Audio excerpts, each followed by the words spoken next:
Ini saya akan menjelaskan lab incident handling, mana tujuan dari lab ini menerapkan pengetahuan kita tentang prosedur penanganan insiden keamanan untuk merumuskan pertanyaan tentang skenario insiden yang diberikan. Latar belakangnya, tanggapan insiden keamanan komputer telah menjadi bagian penting dari organisasi manapun. Proses penanganan insiden keamanan dapat menjadi rumit dan dapat melibatkan banyak kelompok berbeda. Suatu organisasi harus memiliki standar untuk menanggapi insiden dalam bentuk kebijakan, prosedur, dan daftar periksa.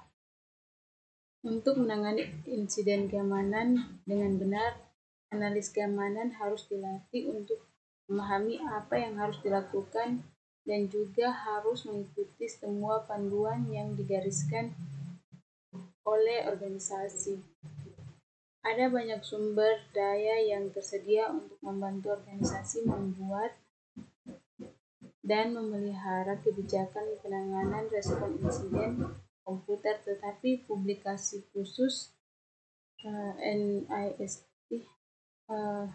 disebut secara khusus oleh topik ujian CCNI Cyber Ops publik ini dapat ditemukan di link ini. Setelah itu untuk skenario satunya, investasi agen worm dan distribute denial of service atau DDoS. Sini kita diminta untuk pelajari skenario dan diskusi serta tentukan pertanyaan penanganan respon insiden yang harus ditanyakan pada setiap tahapan proses respon insiden. Pertimbangkan detail organisasi dan saat merumuskan pertanyaan kita. Di sini skenario ini tentang perusahaan investasi kecil milik keluarga. Organisasi hanya memiliki satu lokasi dan kurang dari 100 karyawan. Pada Selasa pagi, worm baru dilepaskan itu menyebar sendiri melalui media yang dapat dilepas dan dapat menyalin dirinya sendiri untuk membuka Windows Share. Saat worm menginfeksi host, ia menginstal agen DDoS itu beberapa jam setelah worm mulai menyebarkan. Sebelum tanda tangan virus tersedia, organisasi ini tersebut telah mengalami infeksi yang meluas. Perusahaan investasi telah memperkerjakan tim kecil ahli keamanan yang sering menggunakan model dalam penanganan insiden keamanan. Di sini untuk persiapan, apakah organisasi menganggap aktivitas ini sebagai insiden? Jika ya, kebijakan organisasi mana yang dilanggar oleh aktivitas ini?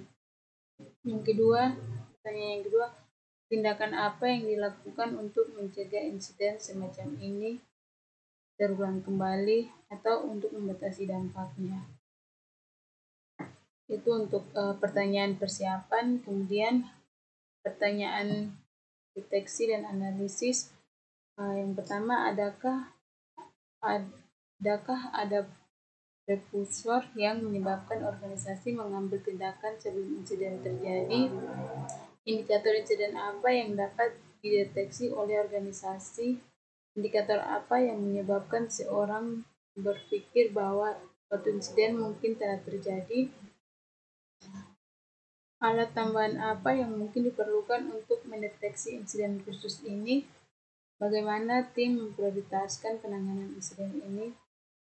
Kemudian pertanyaan untuk penahanan, pemberantasan, dan pemulihan. Yang pertama, strategi apa yang harus diambil organisasi untuk mengatasi insiden tersebut? Mengapa strategi ini lebih disukai daripada yang lain? Alat tambahan apa yang mungkin diperlukan untuk menanggapi insiden khusus ini? Personel mana yang dapat melibatkan dalam proses penahanan dan pemberantasan dan atau pemulihan? Sumber bukti apa, jika ada, yang harus diperoleh organisasi sebagai bukti akan diperoleh, di mana itu akan disimpan beberapa lama, harus dipertahankan. Kemudian aktivitas pasca insiden. Untuk pertanyaannya, apa yang dapat dilakukan untuk mencegah insiden serupa terjadi di masa mendatang? Apa yang dapat dilakukan untuk meningkatkan deteksi insiden serupa? Oke, itu sebagian pertanyaan untuk yang skenario pertama. Kemudian kita pindah ke skenario yang kedua, itu akses tidak sah ke catatan pengajian, di mana pelajari skenario berikut dan diskusikan. Oke, skenario ini tentang rumah sakit yang berukuran sedang dengan beberapa kantor satelit dan layanan medis. Organisasi ini memiliki lusinan lokasi yang mempekerjakan lebih dari 5.000 karyawan. Karena besarnya organisasi, mereka telah mengadopsi model CSIRC dengan tim tangkap insiden terdistribusi. Mereka juga memiliki tim koordinasi yang mengawasi CSIRC dan membantu mereka berkomunikasi satu sama lain. Pada Rabu malam, tim keamanan fisik organisasi menerima telepon dari administrator pengajian yang melihat orang tak dikenal meninggalkan kantornya, berlari ke lorong, dan keluar dari gedung administrator. Telah membiarkan workstationnya tidak terkunci dan tidak dijaga hanya selama beberapa menit. Program pengajian masih termasuk dan di menu utama seperti saat dia meninggalkannya, tetapi administrator memperhatikan bahwa mouse tampaknya telah dipindahkan. Tim tanggapan insiden telah diminta untuk memperoleh bukti terkait insiden tersebut dan untuk menentukan tindakan yang dilakukan. Tim keamanan memperhatikan model rantai pembunuhan dan mereka memahami cara menggunakan database passwords untuk lapisan perlindungan ekstra. Mereka telah mengalih bagian staf ke MSP untuk memantau 24 jam 24/7. Di sini persiapan pertama, apa organisasi menganggap aktivitas semacam ini insiden? Jika ya, kebijakan organisasi mana yang dilanggar oleh aktivitas ini?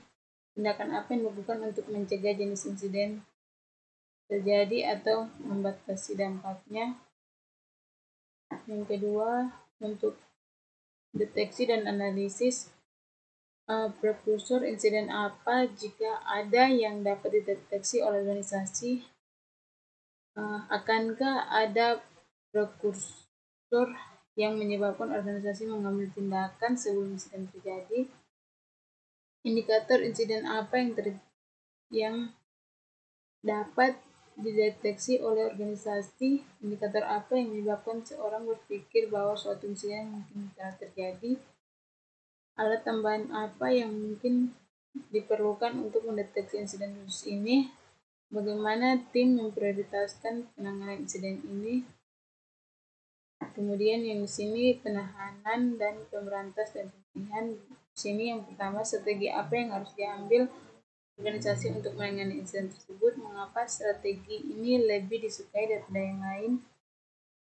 Alat tambahan apa yang mungkin diperlukan untuk menangani insiden khusus ini? Personel mana yang akan melibatkan dalam penahanan, pemberantasan, dan atau pemulihan? Sumber bukti apa jika ada harus diperoleh organisasi? Bagaimana bukti akan diperoleh?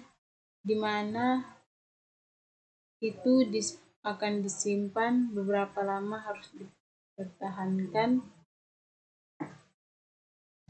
Kemudian yang terakhir, aktivitas pasca insiden. Apa yang dapat dilakukan untuk mencegah insiden serupa yang terjadi di masa mendatang? Apa yang dapat dilakukan untuk meningkatkan deteksi insiden serupa? Oke, mungkin itu saja penjelasan dari lab kali ini. Terima kasih.